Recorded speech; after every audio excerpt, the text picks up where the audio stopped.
जोया बेहद ही खूबसूरत थी और उसे स्लीवलेस कपड़े पहनने के साथ साथ बर्फ, आइसक्रीम और सर्दी के खूबसूरत मौसम से बेहद ज्यादा ही प्यार होता है। वो हर साल सर्दियों के मौसम के आने का बेसब्री से इंतजार करती है। ऐसे ही एक दिन वो कॉलेज जाने के लिए रेडी हो रही होती है तो खुद से बोलती है, लो हो गई मैं तैयार। चलो अब नाश्ता कर लेती हूँ, फिर कॉलेज के लिए चली जाऊंगी क्योंकि ये लास्ट ईयर है मेरा। जोया नाश्ता करने के लिए आकर टेबल पर बैठ जाती है। तभी उसकी माँ शॉल ओढ़े हुए नाश्ता लेकर आती है और अपनी माँ को देख जोया बोलती है, अरे अरे माँ, आपने अभी से शॉल ओढ़ ली? अभी तो नवंबर की भी शुरुआत नहीं हुई है। माँ, आप तो ठंड से ऐसे डरते हो जैसे ठंड आपकी सांस हो। देख जोया, अभी मैं मजाक के मूड में नहीं हूँ। मेरी तबीयत ठीक नहीं है, इसलिए मैंने शॉल ओढ़ रखी है। जोया कुछ ही देर में नाश्ता करके कॉलेज के लिए चली जाती है, जहाँ उसकी फ्रेंड अयाना उसे बोलती है, आ गई, अब चल क्लास चलते हैं, मैं तेरा ही इंतजार कर रही थी। अरे पागल, तुझे दिख नहीं रहा क्या? मैं इतनी देर से भाग कर आई हूँ और मेरी हार्ट बीट भी तेज हो गई है। अभी वाटर बोतल दे, मुझे पानी पीना है, मुझे बहुत प्यास लगी है। हाँ ये ले। वैसे तेरी ये हार्ट बीट इतनी तेज क्यों है? अयाना अपने कॉलेज बैग से उसे अपना वाटर बॉटल निकाल के देती है, जिसके बाद जोया पानी की बोतल से पानी पीती है और बोलती है, अरे ओ स्टूपिड, कैसा पानी है? कितना गर्म है ये? रात में ही भर के रख लिया था क्या? तुझे पता नहीं है क्या? मैं बिल्कुल चिल्ड वाटर पीती हूँ। ओहो, बस कर, समझ गई मैं। बोल तो ऐसे रही है, एवरेस्ट की चोटी पर चढ़कर फर्स्ट प्राइज लेकर आई है। तुझे पता नहीं है क्या कि सर्दी आ गई है, इसीलिए मेरी माँ ने मना किया है कि बर्फ का पानी नहीं पीना है। हाँ हाँ, ले वाटर बोतल। अब महाभारत शुरू मत कर, चल क्लास में चलते हैं। इस तरह दोनों कॉलेज की क्लास अटेंड करते हैं और कुछ ही वक्त बाद क्लास खत्म हो जाती है और जोया अपने घर आ जाती है और अपनी माँ से बोलती है, माँ, अब कैसी हो आप? तबीयत ठीक है ना आपकी? ठीक ही है, लेकिन ठंड लग रही है अभी भी। माँ, आपकी ठंड का तो मेरे पास कोई इलाज नहीं है। फ्री ऑफ कॉस्ट आप मेरे नाम का जाप करो, क्या पता आपकी ठंड गायब हो जाए। अरे नलायक, तेरा नाम लेने से कैसे मेरी ठंड चली जाएगी? तेरे भेजे का स्क्रू ढीला है क्या? अरे मेरी माँ, आप भूल गई, मेरा नाम जोया है, जोया। आपने ही तो रखा था ना मेरा नाम। अगर मैं तेरा नाम ले भी लेती हूँ तो भी ठंड कैसे दूर होगी? क्या माँ, लगता है ठंड के कारण आपकी याददाश्त चली गई है। आप ही तो हमेशा कहती हो ना कि मैं सब कुछ उल्टा करती हूँ, इसलिए जोया का असर भी उल्टा ही होगा। क्या नहीं। क्या बोला तूने? नहीं, पहले क्या बोला? चल चल। ए ऊपर वाले, ये किस तरह की औलाद दे दी है मुझे? जब मुंह खोलती है उल्टा ही बोलती है। इस तरह जोया अपने कमरे में चली जाती है और अगली सुबह अपने कॉलेज जाती है। वक्त बीतता है और जल्द ही जोया का कॉलेज अच्छे मार्क्स एवं ग्रेड के साथ कंप्लीट हो जाता है, जिसके बाद वो बहुत खुश होकर घर आती है और अपनी माँ का मुंह मीठा कराती है। ऐसे ही कुछ दिन के अंदर ही उसकी एक मल्टीनेशनल कंपनी में जॉब लग जाती है और वो पहले दिन ही एक अट्रैक्टिव स्लीवलेस टॉप और जींस पहन के ऑफिस पहुँचती है। वाह यार, हमारे ऑफिस में क्या पटाखा आई है। कहाँ से आई है ये? अबे दिख नहीं रहा क्या? हमारे पास ही आ रही है सीधे। चुपचाप से सीधे खड़े रहे। ओ यार, क्या औसम पीस है ये। ऑफिस में अब अच्छे दिन गुजरने वाले हैं। अबे पागलो, तुम अपने मन में क्यों खिचड़ी पका रहे हो? वो भाव नहीं देगी तुम लोगों को। जोया अपने ऑफिस के पहले दिन ही उन चारों के पास चलकर आती है और उन सब से बातें करती है, जिसके बाद सभी से अच्छी बॉन्डिंग भी हो जाती है। ऐसे ही वक्त बीतता है और दिसंबर का महीना शुरू हो जाता है और जोया सुबह सुबह अपने ऑफिस के लिए रेडी होती है और अपनी स्लीवलेस ड्रेस पहन के ऑफिस के लिए निकल जाती है, जहाँ कमलेश अपने दोस्तों से बोलता है, ये सर्दी, आज तो ऐसा लग रहा है कि ऑफिस में जम जाऊंगा। हाँ यार, आजकल सुबह सुबह बाथरूम में जाके ब्रश करता हूँ ना, तो ऐसा लगता है जैसे मुंह से दांत गायब हो जाएंगे। और नहाते समय अरे आत्मा लगती है बाहर आ गई। अरे भाई, तुम लोग तो फिर भी नहा रहे हो, मैं तो परफ्यूम से काम चला रहा हूँ। तीनों ये बोल ही रहे होते हैं कि तभी जोया ऑफिस में एंटर होती है और उसे देखकर सुमन बोलती है, ओह माय गॉड, इतनी ठंड है और दिसंबर के महीने में ये जोया जैकेट के बिना आई है और स्लीवलेस टॉप पहन के आई है। कैसे पहन के आई है यार? इसको ठंड नहीं लगती क्या? हाँ यार सुमन, जोया को देख, मुझे तो ऐसा लग रहा है इसे किसी बात का सदमा लगा है। स्वेटर पहना भूल गई। तभी जोया उन लोगों के पास आकर कहती है, हे गाइस, क्या बातें चल रही हैं? और तुम सबने ये मोटे मोटे जैकेट और स्वेटर क्यों पहने हुए हैं? अरे क्योंकि हमें ठंड लग रही है। और तुझे ठंड नहीं लगती क्या? और इतना पतला टॉप पहन के आई है ना, जल्दबाजी में शायद से तू ना अपना ना जैकेट घर पे भूल गई होगी। अरे यार रिलैक्स गाइस, मुझे ठंड वंड नहीं लगती और विंटर तो मेरा फेवरेट मौसम है। इसका तो मैं बेसब्री से वेट करती हूँ। और मैं जोया हूँ, जोया, समझे तुम सब? अरे हम तो जानते हैं, लेकिन जरा संभल के, कहीं ये ठंड जोया को फीका ना कर दे। मस्त जोक मारा रे, ये हंस रे हलकट हंस। इस तरह वक्त बीतता है। एक दिन उनका बॉस उन्हें हर साल की तरह ऑफिस से शिमला घुमाने की ट्रिप देता है और सभी बात कर रहे होते हैं कि तभी वहाँ जोया आती है और राकेश बोलता है, ओए हीटर, इधर आ। बॉस ने हम सबको शिमला की ट्रिप दी है। क्या? इट्स अ ग्रेट न्यूज यार। अरे पहले पूरी बात तो सुन ले, बाद में दखलती हो बीच में। हम लोग शिमला जा रहे हैं और वहाँ बहुत बर्फबारी होती है, समझी? तो तू अगर शिमला जाएगी ना तो वापस नहीं आ पाएगी, कि स्वेटर तो तू पहनेगी नहीं, गर्म कपड़े तू लेगी नहीं। इस तरह उमा अपनी बेटी की जरूरत का सामान उसके बैग में रख देती है और सारे टूरिस्ट बस में बैठकर शिमला के लिए रवाना हो जाते हैं, जहाँ अमन बोलता है, अरे तुम सारे चुपके हो गए, मौन व्रत है क्या? तू ही बोल ले, क्या करें, तू ही भौंक ले। अरे कोई गाना ही गा लो, शायरी ही कर लो। अरे कमलेश, तू तो बहुत अच्छी शायरी कहता है, बोलना। अच्छा ऐसा है क्या? फिर सुनो सब। ना मुस्कुराने का जी चाहता है, ना कुछ खाने का जी चाहता है। ठंड इतनी है कि बर्दाश्त नहीं होती, इसलिए कंबल से निकलने का मन नहीं करता है। मस्त, बहुत अच्छे। तुम लोगों को मेरे दोस्त की शायरी कैसी लगी? अच्छा था। वैसे मेरे पास आइसक्रीम है, तुम में से जिसे खानी है वो खा लो। अरे ठंड में आइसक्रीम कौन खाता है यार? ठंड में तो मूंगफली, गज्जक ये सब खाते हैं ना यार। मत खाओ, पर मुझे तो खानी है, क्योंकि मुझे आइसक्रीम खाने का मजा ठंड में ही आता है। कौन है ये लोग, कहाँ से आते हैं? इस तरह कुछ ही घंटों में सभी शिमला पहुंच जाते हैं, जहां वो सभी होटल में बुक किए हुए रूम में पहुंच जाते हैं और जोया बोलती है, क्या यार, हम 5 लोग एक रूम में कैसे सोएंगे? अबे ठंड है, ठंड में ना एक क्या 50 लोग एक रूम के अंदर सो सकते हैं। हाँ, क्योंकि ठंड में तो सारे चिपक के ही सोते हैं। हम तीनों दोस्त एक बेड पे सो जाएंगे और तुम दोनों एक पर।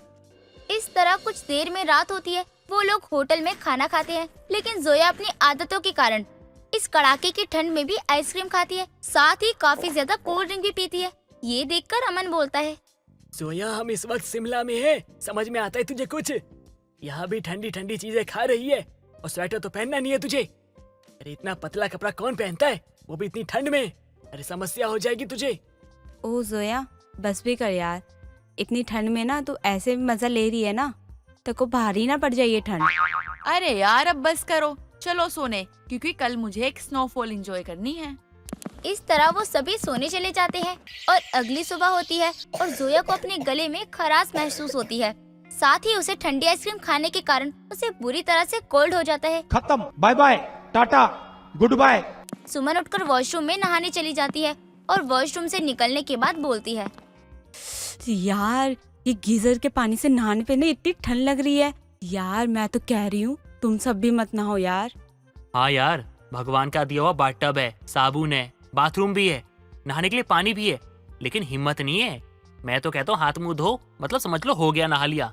अच्छी, तुम लोग कितना डरते हो, मैं नहाने जा रही हूँ।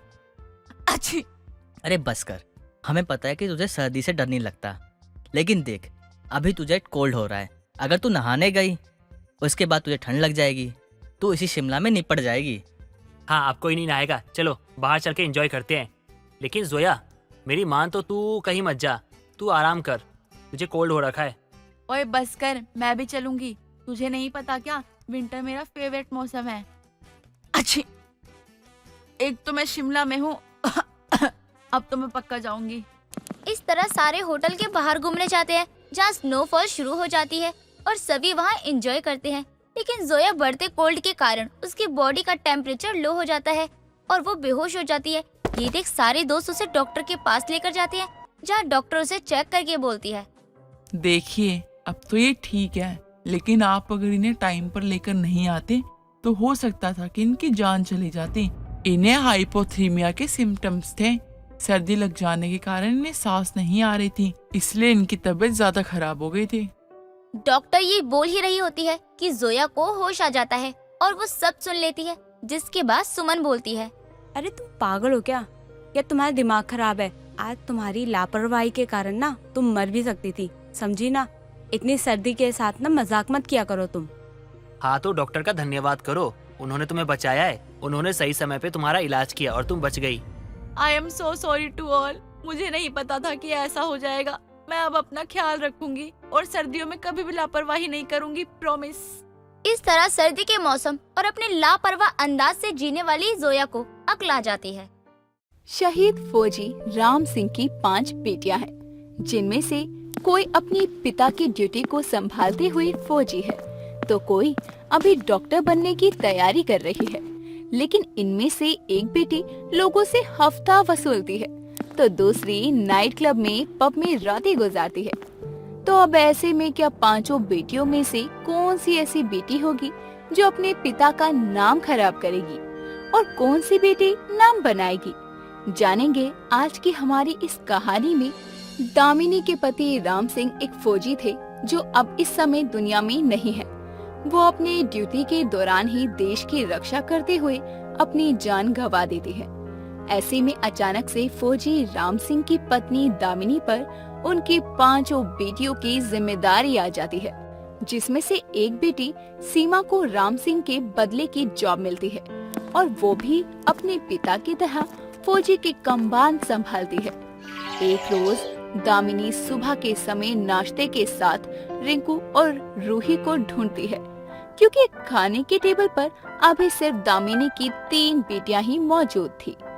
ऐसे में दामिनी अपनी और बेटियों को नाश्ता देते हुए अपनी बेटियों से कहती है, मुझे भगवान ने 5 बेटियां तो दी हैं, लेकिन 3 तो अच्छी खासी सुधरी हुई हैं और 2 ने तो मेरा क्या, अपने फौजी बाप का भी नाम मिट्टी में मिला रखा है। माँ रहने दो, रिंकू कहीं हफ्ता मांग रही होगी और उसके बाद वाली आपकी लाड प्यार में बिगड़ी हुई बेटी रूही रात का नशा उतार रही होगी सोकर। लेट नाइट पार्टी करके आई है, बाकी आपके सामने है। माँ, मुझे तो आज ही अपनी ड्यूटी पे निकलना है, ना जाने कब फिर मुझे आप लोगों के साथ खाना खाने का मौका मिले। हाँ, एक तू ही तो अपने बाप को समझ पाई और ऐसे समय में उनकी ड्यूटी संभाली, जो कर पाना किसी भी लड़की के लिए आसान नहीं है। दीदी, मुझे आपकी तरह ही बनना है। अभी तो मैं कॉलेज कर रही हूँ, मुझे भी पापा का नाम रोशन करना है। हाँ जरूर महिमा, पहले तो मैं निशा की शादी कर दूं किसी अच्छे से घर में। ये मेरी ऐसी बेटी है जिसके ना रहने से घर सूना हो जाएगा।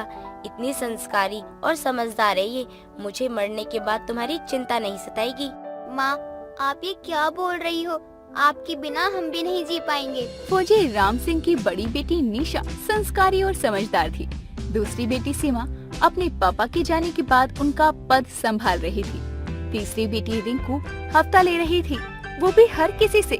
चौथी बेटी रूही रात को पब और डिस्को जाना पसंद करती थी और सबसे छोटी बेटी महिमा भी कॉलेज में थी, जो अपने पिता का नाम रोशन करना चाहती थी। और दामिनी अपनी इन दोनों बेटियों को सुधारना चाहती थी। देर शाम रिंकू अपने घर से निकलती है और मार्केट जाती है और दुकानों से हफ्ता लेती है। और जब वो एक सुनार की दुकान से हफ्ता ले रही थी, तभी रिंकू सुनार से कहती है, ए शाणे, मेरे को देखकर क्या छुपा रहे लाए? चल, ज्यादा शान बत्ती नहीं करने का। रिंकू देख, ये तो सही नहीं कर रही है। ये चैन मैंने किसी कस्टमर के लिए मंगवाई है। तो अब ये अपन की, समझा क्या? चल कल्टी लेने का। अभी मैं तेरे से हफ्ता नहीं मांग रही है, शुक्र मना, और यही लेकर जा रही है बस। रिंकू देख, सच में ये बजट से ज्यादा है, मैं लुट जाऊंगा।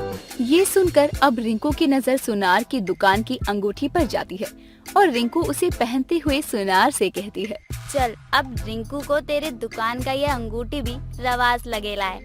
ये भी अपन का, तेरी 1 महीने की छुट्टी। तेरे से अपन के पर्यटन लोग वसूली नहीं करेगा, समझा क्या? रिंकू ये तो ठीक नहीं कर रही है। मैं राम सिंह की बहुत इज्जत करता हूँ, देख ले तू। ए शाणे, अब तू अपन को अपन के ही बाप की धमकी देगा, वो भी उसकी जब यहाँ है ही नहीं। यही गाड़ देगी मैं तेरे को। ये थी मार्केट मोहल्ले में रिंकू की दादागिरी। लेकिन अभी तो आपको रूही से भी मिलवाना है, जो पब में डिस्को करना कभी नहीं भूलती है। देर शाम अब दामिनी घर का काम कर रही थी और रूही चुपके से अपनी माँ के कमरे में जाकर उसमें से 5000 रुपए निकालकर जैसे ही दबे पाँव घर से निकलने को होती है, वैसे ही दामिनी अपनी बेटी रूही से कहती है, हो गया तेरी नई ड्यूटी का समय, कभी लेट नहीं होती ना तू अपनी इस जॉब पर। ओह गॉड मॉम, आपको पीछे से बोलना जरूरी है क्या? अब जैसे ही रूही जाने लगती है, वैसे ही रिंकू भी घर आती है और रिंकू को देखकर दामिनी कहती है, देखिए जी, आपकी ये दोनों बेटियां कितना नाम कर रही हैं। एक तो अभी नाइट शिफ्ट करेगी और एक लोगों को मार पीट कर उनसे पैसे वसूल कर आ रही है। इन दोनों ने जो भी किया है उससे आपके जानने के बाद हर कोई मुझसे यही कहता है, यही है शहीद फौजी राम सिंह की बेटियां। Bro, love you. तू निकल, अपन देख लेगा मॉम को। अब जैसे ही रात के खाने के लिए निशा, दामिनी, महिमा और रिंकू बैठते हैं, वैसे ही निशा अपनी बहन रिंकू के गले में सोने की चैन और हाथ में अंगूठी देखकर रिंकू से कहती है, रिंकू, आजकल तो तू बहुत ही तरक्की कर रही है। क्या बात है, हाथ में सोने की अंगूठी है, गले में सोने की चैन, कैसे? अपन का रुतबा ही ऐसा है, तेरे को क्या प्रॉब्लम? निशा, खाना खा। किसे समझा रही है जो दूसरों का घर लूटने में एक पल नहीं सोचती है।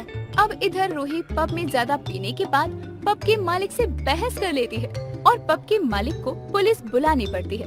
दरअसल रूही पब वाले को लेट नाइट पब खोले रखने की जिद करती है। तभी रूही पब मालिक से कहती है, मैं एक फौजी की बेटी हूँ, तुझ जैसे को मैं देख लूंगी। और जब रूही को पुलिस ले जाती है तो सुबह दामिनी को पता चलता है कि रूही पूरे रात थाने में रही। ऐसे में रिंकू रूही को थाने से लाती है और वैसे ही रूही रोते हुए अपनी माँ के गले लग जाती है और अपनी माँ से कहती है, माँ, आज मुझे पता चला कि मैं अपने पिता की कितनी बदनामी करवा चुकी हूँ। नहीं रूही, किसने कहा ऐसा? तू ठीक तो है ना? माँ, अब आपको कभी नहीं सुनने को मिलेगा कि आपकी बेटी रूही ने अपने पिता का नाम खराब किया है, क्योंकि वो पुलिस वाला मुझे कह रहा था कि एक फौजी की बेटी ऐसे रात को नशे में घूमती है। उसने मुझे बहुत कुछ कहा माँ। अपन की सिस्टर को ऐसा बोला उसने? उसकी तो रेल निकाल डालेगी अपन, मैं छोड़ेगी नहीं उसको। रिंकू नहीं, तू कहीं नहीं जाएगी। उन्होंने ये सब इसलिए ही बोला होगा क्योंकि रूही नशे में थी। इसके बाद तो रूही सुधर जाती है और वो लेट नाइट पार्टी करने की जगह दिन में अपने दोस्तों के साथ घूम फिर लिया करती थी। लेकिन रिंकू तो अभी भी गुंडागर्दी नहीं छोड़ती और उसका सबसे हफ्ता लेने का सिलसिला यूं ही जारी रहता है। तभी एक रोज फुल टेंशन में रिंकू कहीं जा रही थी। तभी उसकी पड़ोसन बिमला रिंकू को देखकर ताने मारते हुए रिंकू से कहती है, ये चली हफ्ता वसूली करने, फौजी राम की गुंडी बेटी। इसकी तो गुंडागर्दी कभी खत्म ही नहीं होती। ये सुनकर रिंकू विमला से कहती है, पीठ पीछे बात नहीं करने का। विमला आंटी समझी क्या? अपन यहीं से गुजर रही है और तू एड़ी चाले चल रही है और अपन को समझ भी ना आए। मैं तेरे जैसे से मुंह नहीं लगती। बाप देश की सेवा करते मरा और तू लोगों को लूटने पर लगी है। अभी मेरे बाप को बीच में तू काय को लेकर आई, पहले बता मेरे को। तेरा बाप तो कितना अच्छा था, वो किसी से मुंह तक नहीं लगता था। अपन का बाप भले ही फौजी था, अपन को भी उसकी बहुत इज्जत है, लेकिन अपन के सामने ही अपन को तू बोलेगी ना तो अभी इधर ही अपन तेरे को गाड़ डालेगी, समझी बराबर? विमला और रिंकू की लड़ाई देखकर दामिनी बाहर आती है और रिंकू को जैसे तैसे अंदर लेकर जाती है और उसे समझाने की कोशिश करती है और शांत भी करवाती है। ऐसे ही काफी समय बीत जाता है और फौजी राम सिंह की बेटी निशा के लिए एक रिश्ता आता है और लड़के वाले निशा को पसंद कर लेते हैं और लड़के का पिता यानी धर्म सिंह दामिनी से कहता है, मुझे बहुत खुशी होगी, आपकी बड़ी बेटी निशा हमारे घर की बहू बनेगी, क्योंकि राम सिंह ने जो बहादुरी और गर्व के साथ इस देश का नाम रोशन किया है, उससे तो आपके परिवार और आपके बच्चों में वो संस्कार ही नजर आते हैं और मुझे ये रिश्ता बहुत पसंद है। मुझे भी ये रिश्ता मंजूर है। ये बातें सुनकर निशा और उसकी 4 बहनें भावुक हो जाती है। यहाँ तक कि रिंकू भी भावुक होकर मन ही मन सोचती है, शायद मैं जो भी कर रही हूँ वो गलत है। मेरे पिता का नाम हर कोई बड़े गर्व के साथ लेता है और मुझे लगता है कि मुझे भी अपने पापा का नाम खराब नहीं करना चाहिए। कुछ समय बाद लड़की वाले चले जाते हैं और दामिनी अपनी 4-5 बेटी से कहती है, देखा तुमने, आज शहीद राम सिंह की वजह से मेरी बड़ी बेटी निशा के लिए रिश्ता खुद चल कर आया है। बल्कि बेटियों के लिए तो रिश्ता ढूंढा जाता है, लेकिन तुम्हारे पापा के नाम और उनके संस्कार की वजह से लोग खुद चलकर हमारी बेटी का हाथ मांगने आ रहे हैं। माँ, आप ये सही कह रही हो। पापा के नाम की वजह से ही तो ये आज रिश्ता चल कर आया है, वरना आप हमारे लिए किस लड़के का हाथ मांगती। इस तरह रिंकू और रूबी को भी एहसास होता है कि शहीद फौजी राम सिंह ने जो नाम और रुतबा कमाया है उसे बरकरार रखा जाए। और उस दिन के बाद से रिंकू का खौफ मोहल्ले में बरकरार तो रहता है, लेकिन वो हफ्ता लेना बंद कर देती है। आशिका रोज अपनी सास कमला से खरी खोटी सुनते हुए भी उसका हर आदेश और हुक्म मानती थी। यहाँ तक के गुस्से में कमला ने आशिका पर कई बार हाथ तक उठाया था। बावजूद इसके वो अपनी आवाज को भी कभी ऊंचा नहीं करती थी। ऐसे ही एक शाम कमला की पड़ोसन निर्मला उसके घर आती है और दोनों बैठकर बातें कर रही होती है। तभी आशिका चाय लेकर वहाँ आती है और कप देते हुए उसके हाथ से चाय निर्मला के ऊपर गिर जाती है, जिस पर कमला उसको उसी वक्त एक जोरदार थप्पड़ मारते हुए बोलती है, हाथों में जान नहीं है तेरे? अरे गरम गरम चाय मेरी सहेली के ऊपर गिरा दी, इसलिए लाए हैं क्या तुझे इतना पैसा फूंक कर? माँ जी माफ कर दीजिए, गलती से हो गया। मेरे हाथों में छाले हो रखे हैं, इसलिए गरम कप पकड़ा नहीं गया। आज तेरे पूरे शरीर पर छाले नहीं किए ना, तो मेरा नाम भी कमला नहीं। कमला आशिका को एक और थप्पड़ मारने जा ही रही थी कि निर्मला उसे रोकते हुए कहती है, बस कर कमला, उसने कहा तो कि गलती से हो गया। अरे ये तेरी बहू है, कोई खरीदी हुई चीज या गुलाम नहीं जो तू इसके साथ ऐसा बर्ताव कर रही है। निर्मला, तू मुझे मत सिखा किसके साथ कैसा बर्ताव करना है, और ये इसी लायक है। अपनी कीमत और औकात भूल जाती है, इसलिए बार बार इसको याद दिलाना पड़ता है। अब जा जाकर दूसरी चाय लेकर आ। रहने दे बहू, वैसे भी मैं अब जा रही हूँ। निर्मला वहाँ से चली जाती है और उसके जाने के बाद भी कमला आशिका को खरी खोटी सुनाकर अपने कमरे में चली जाती है। ऐसे ही शाम को गौरव काम से घर आता है और आते ही आशिका को बुलाकर उसे बोलता है, ए खड़ी क्या है, चल मेरे जूते उतार और उसके बाद एक बढ़िया सी चाय बना कर ला। आशिका गौरव के जूते उतारकर उसके लिए चाय बना कर लाती है और चाय देने के बाद वो रात के खाने की तैयारी में लग जाती है। उसकी जिंदगी ऐसे ही चल रही थी। सास और पति की मार खाकर भी वो चुप रहती। कुछ समय बाद उसकी ननद मानसी दूसरे शहर से अपनी पढ़ाई पूरी करके अपने घर लौट आती है और वो सबसे मिलजुल कर बहुत खुश होती है। अपनी बेटी के आने पर कमला आशिका को बोलती है, खड़ी खड़ी मेरी बेटी को नजर क्या लगा रही है? जा जाकर उसके लिए चाय नाश्ते का बंदोबस्त कर। जी माँ जी। अरे माँ, बना लेंगी भाभी बाद में चाय नाश्ता। अभी मैं आई हूँ, मुझे उनसे बहुत सारी बातें करनी है। कोई बात करने की जरूरत नहीं है इससे, इसको ज्यादा अहमियत देने की जरूरत भी नहीं है। और तू अभी तक यहीं खड़ी है, जा जाकर जो बोला है वो कर। आशिका रसोई में चली जाती है और मानसी को अपनी माँ का ये बर्ताव बिल्कुल रास नहीं आता। ऐसे ही गुजरते दिनों के साथ आशिका मानसी की बहुत केयर करती है और उसको समय समय पर जूस देती, उससे बातें करती। कमला मानसी और आशिका की बढ़ती नजदीकियां देखकर गुस्से में एक दिन आशिका को उसके कमरे में जाकर तमाचा लगाते हुए बोलती है, अपनी औकात भूल गई क्या, जो मेरी बेटी के करीब जाने की कोशिश कर रही है? तेरी सौदे की जिंदगी में कोई रिश्ता तेरा अपना नहीं है।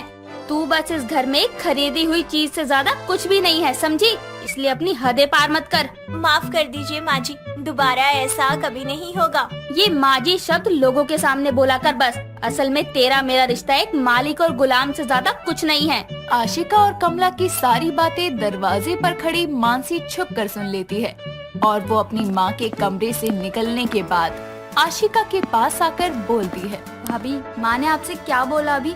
बताओ ना भाभी। आप जाओ यहाँ से, माँ जी ने देख लिया तो फिर मुझे मारेंगी, इसीलिए आपके आगे हाथ जोड़ती हूँ, प्लीज चले जाओ। नहीं भाभी, पहले मुझे बताओ आखिर ये सब चल क्या रहा है? मैंने सब सुन लिया है, इसलिए आपको मुझे सब कुछ बताना ही होगा।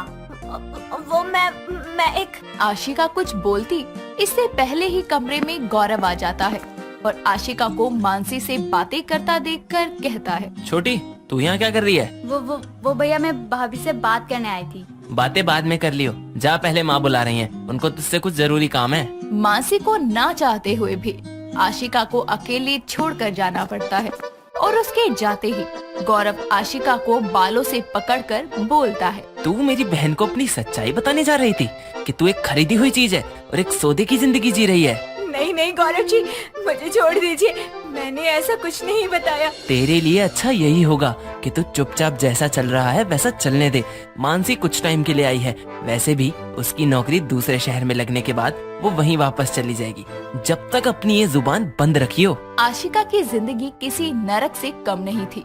दूसरी तरफ मानसी के कानों में अपनी माँ की बातें ही घूम रही थी और वो अपने कमरे में लेटे लेटे यही सोचती है, आखिर माँ ने भाभी से ये क्यों कहा कि वो एक सौदे की जिंदगी जी रही है? आखिर क्यों? और भाभी के साथ माँ और भाई परिवार जैसा सुलूक क्यों नहीं करते? ना उनको किसी पार्टी में ले जाते हैं, ना ही किसी से मिलवाते हैं। मानसी को अपनी भाभी की बहुत चिंता होती है और ऐसे ही एक दिन वो घर के स्टोर रूम में अपनी कुछ पुरानी किताबें ढूंढ रही होती है। तभी उसको अपने भाई की शादी की तस्वीरें मिलती है, लेकिन उसमें लड़की उसकी भाभी आशिका नहीं बल्कि कोई और होती है। ये देखकर मानसी हैरान होकर उन फोटोज को अपनी भाभी आशिका को दिखाते हुए कहती है, भाभी ये क्या है? भाई की शादी की तस्वीरों में आप तो हो ही नहीं, तो आप हो कौन? बताओ। और अगर आप मेरी भाभी नहीं हो तो कौन हो? बताओ, वरना मुझे माँ और भाई से पूछना पड़ेगा। आशिका के पास अब कोई चारा नहीं बचता। वो रोते हुए मानसी को बताती है, मैं आपकी भाभी नहीं, एक खरीदी हुई चीज हूँ जिसका सौदा हुआ है और अपने इस सौदे की जिंदगी को जी रही हूँ। 1 साल पहले गौरव की शादी एक मीनल नाम की लड़की से हुई थी, लेकिन गौरव और कमला के रूखे स्वभाव के कारण मीनल ने अपनी शादी के 1 हफ्ते बाद ही अपना ससुराल छोड़ दिया और भाग गई। लेकिन समाज और बिरादरी में गौरव की शादी हो चुकी थी, पर अभी तक कोई उसकी बहू से मिला नहीं था, जिसके चलते गौरव की माँ कमला अपने गांव में एक हरिया नाम के गरीब किसान से उसकी बेटी आशिका का सौदा करती है। हरिया किसान अपनी बाकी बच्चों के भविष्य को देखते हुए आशिका को इस सौदे के लिए मना लेता है और आशिका की कीमत हरिया को चुकाकर गौरव और कमला उसे खरीद कर शहर ले आते हैं और अपनी बहू के रूप में सबसे मिलवाते हैं। लेकिन असल जिंदगी में वो आशिका को बस खरीदी हुई चीज से ज्यादा कुछ नहीं मानते थे। मैंने अपनी इस सौदे की जिंदगी से समझौता कर लिया है। शायद मेरी जिंदगी में यही लिखा था और अब मैं कर भी क्या सकती हूँ। अगर यहाँ से तंग होकर अपने परिवार के पास जाती तो उनके ऊपर बोझ बन जाती। और इस तस्वीर में जो औरत है वो तुम्हारी असली भाभी मीनल है। मानसी ये सब सुनकर हैरान हो जाती है और उसकी आंखों से आंसू झलकते हैं और वो कहती है, इस घर में इतना कुछ हुआ और मुझे कुछ पता ही नहीं। आप अपनी पढ़ाई के चलते शादी में नहीं आ पाई और जब तक आप आई ये लोग इस घर में मुझे ला चुके थे। मानसी आशिका को गले लगाकर रोने लगती है। तभी कमला आकर मानसी को आशिका से दूर करती है और आशिका को एक थप्पड़ लगाकर बोलती है, आखिर तूने अपनी औकात दिखा ही दी। बोला था ना इस सौदे और तेरे बारे में मानसी को कुछ मत बताइयो। माँ, अगर भाभी मुझे नहीं बताती तो मैं आपसे पूछ लेती, लेकिन सच का पता तो मैं लगा कर ही रहती। और आपको शर्म आनी चाहिए। एक लड़की की कीमत कैसे लगा सकती हैं आप? खुद एक औरत होकर कल को कोई मुझे खरीदने आएगा तो क्या आप मुझे भी बेच देंगी? मानसी, ये क्या बकवास है? अपनी जुबान पर लगाम लगा।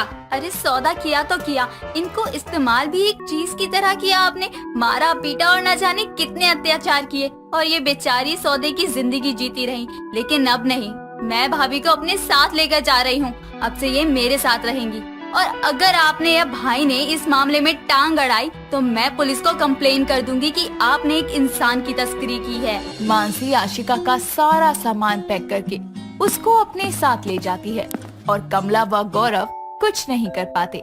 मानसी के कारण आशिका को इस सौदे की जिंदगी से छुटकारा मिलता है और वो मानसी की मदद से अपनी एक नई जिंदगी की शुरुआत करती है।